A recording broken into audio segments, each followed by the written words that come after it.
For your cheapest and most reliable place to buy FC24 coins, check out MMOEXP.com. Link is down in the description below. Use the code WOLF at the checkout for 5% off your order. Now, the key thing with the 4-3-2-1 is the fact that you can attack in a certain formation, but also defend in a certain formation. So when we are attacking, we will have our left back giving us a lot of support on that left-hand side, providing us with the overlap. The left central midfielder will push forward on, kind of like into that number 10 position because of certain playing instructions as well. Check out trustdice.wing. Link is down in the description below. Enjoy 8,000 plus crypto games, up to 20% cash back, fast withdrawal system, and a 24/7 live support. You do have popular games in the casino, and you also have a live casino if you do want to check it out. Link is down in the description below.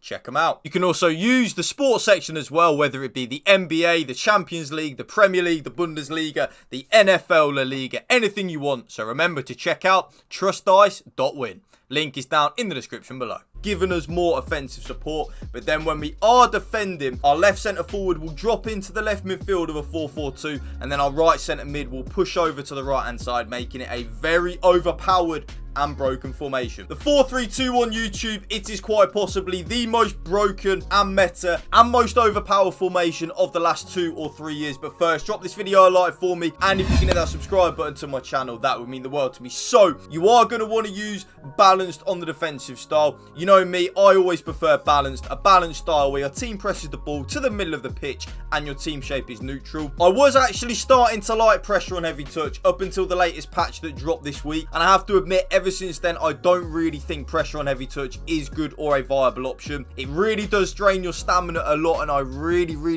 just don't like it, YouTube. So because of that, I stay well away and just leave it on balanced. The defensive width. Now, if any of you don't know what has happened on this latest patch, EA have actually nerfed, and they have, believe you me, especially with me playing the weekend league and stuff like that, they have nerfed the byline meta a considerable amount. It's not completely gone. You can still use and abuse the byline meta in terms of running down the line and with the cutbacks and stuff like that, but the success rate of that now is nowhere near as high as it was pre-patch. So because of that, we actually do want to go very narrow with our defensive width. So I've gone all the way down to 40 on the defensive width. This just means that we are nice and narrow and compact in the middle of the pitch. There's not a lot of space for our opponent to exploit really in the middle of the pitch. You know, our left back is nice and tight to our left centre back. Our right back is nice and tight to our right centre back. Our whole back four in general is just nice and tight and nice and compact. The defensive depth though, YouTube, there are 2 options like I say in all of my videos now. So option number 1 is the option I use, and that is of course if you are on new gen or you are very much a capable of defender on old gen, and that is the 71 depth. Yes, the 71 depth is back. If any of you don't know what the 71 depth does, when we lose the ball, our team will automatically press and automatically offside trap up the pitch. It is very overpowered, so definitely give that a go. But at the same time, there are another option, and the other option is if you are on old gen or you struggle defensively when you are playing on new gen, and I would recommend in the 4-3-2-1 going down to 55 on the defensive depth. Yes, 55 on the defensive depth. This just means that you are more defensively solid, but you are still a little bit aggressive, but not as YOLO as you would be with the 71 depth. But for me, YouTube, 71 depth the way to go. The offense is build up, play, and chance creation. I'm going to spend 0 time on that because you already know what it is on a Connor Woolf custom tactics video. It is of course balanced on the build up play, and then the chance creation is, yes, you guessed it, direct passing, your absolute bread and butter, YouTube, believe me. The offensive width. Now, remember what I said about the defensive width. This then does play a part in the offensive width as well. Now, the byline meta is still there, kind of, you know. It is still good, but it's nowhere near as good as it was pre-patch. So because of that, I've actually gone very narrow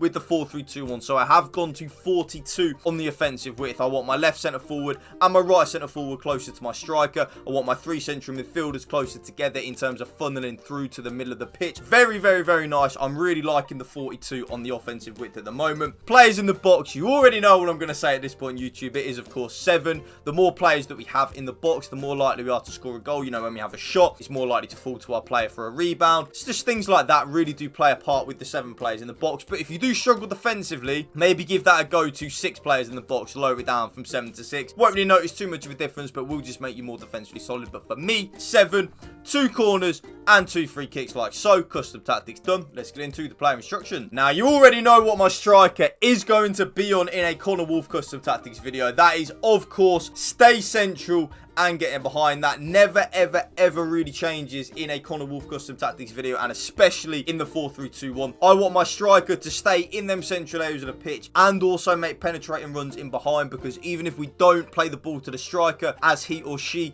is making them penetrating runs in behind, it does then create a nice big gap for our left central midfielder or our left centre forward or right centre forward to operate in. Very, very nice. That's why I've always got my striker on stay central and getting behind, and that is exactly the same on my right centre forward as well. So stay central and getting behind on my right centre forward. Exactly the same reasons as my striker, really. I want that right centre forward to stay in them central areas of the pitch and also make penetrating runs in behind. And the reason I have my right centre forward on exactly the same as my striker is because of what I have my left centre forward on. So my left centre forward is on comeback on defence. And remember what I said, when we don't have the ball, our left centre forward, because he or she is on comeback on defence, he will tuck nicely into that left midfield of a 4-4-2 when we don't have the ball, just providing us more defensively solid. You know, we're harder to break down and we are more defensively solid. But then as soon as we get the ball, the left centre forward will push straight back up into that he or she's left centre forward position. Very nice. It's what makes the 4-3-2-1 so overpowered, because we can defend in a 4-4-2, which is a very good defensive formation. Then as soon as we get the ball, we attack in the 4-3-2-1, which is of course probably the best attacking formation on the game. The left central midfielder,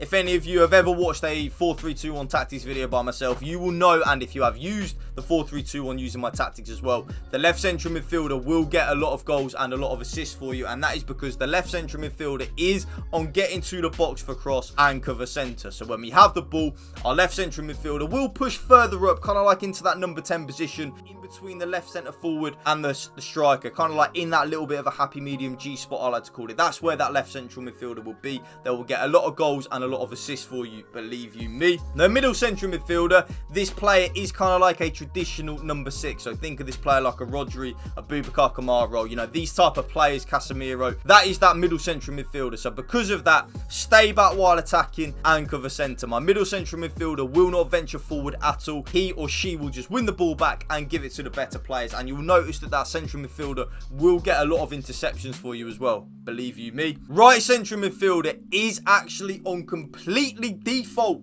player instructions, YouTube, so I do not touch my right central midfielder at all. So completely default settings: balanced attack, balanced crossing runs, normal interceptions, stick to position and cover wing. So remember when I was talking about my left centre forward dropping into that left midfield of a 4-4-2, my right central midfielder will then actually tuck ever so slightly to kind of defend in the right midfield of a 4-4-2, but then when we get the ball, we'll tuck straight back into that right central midfield position. Very overpowered, YouTube, believe you me. My right back, we actually defend in a back 3 when we are using the 4-3-2-1. So because of that, my right back is the one that is on stay back while attacking. So stay back while attacking, normal interceptions, mixed attack and stick to position. Both my centre backs are on completely default settings. So stay back while attacking, normal interceptions and stick to position for both the centre backs. And then my left back, YouTube, like I said at the start of the video, my left back is the one that will be on the overlap. So during the attack and overlap on the left back, so my left back will be bombing on all the way forward down the left hand side, but we do still have 3 defenders, our right back and our 2 centre-backs when we're defending. I really like that at the moment. I'm really enjoying having one of my full-backs on during the attack and overlap, and then having the other 3 kind of like defending in a back 3. So like the right back will kind of like play as an inverted full-back. I'm really enjoying that. And then last but not least, my goalkeeper comes for crosses and sweeper keeper. And that right there is my brand new updated 4-3-2-1 custom tactics for YouTube. You know what to do. Drop it a like for me. And if you can hit that subscribe button to my channel, that would mean the world to me. Thank you for watching. Remember, spread the love and positivity, YouTube. PMA, positive mental attitude. Peace out. One love.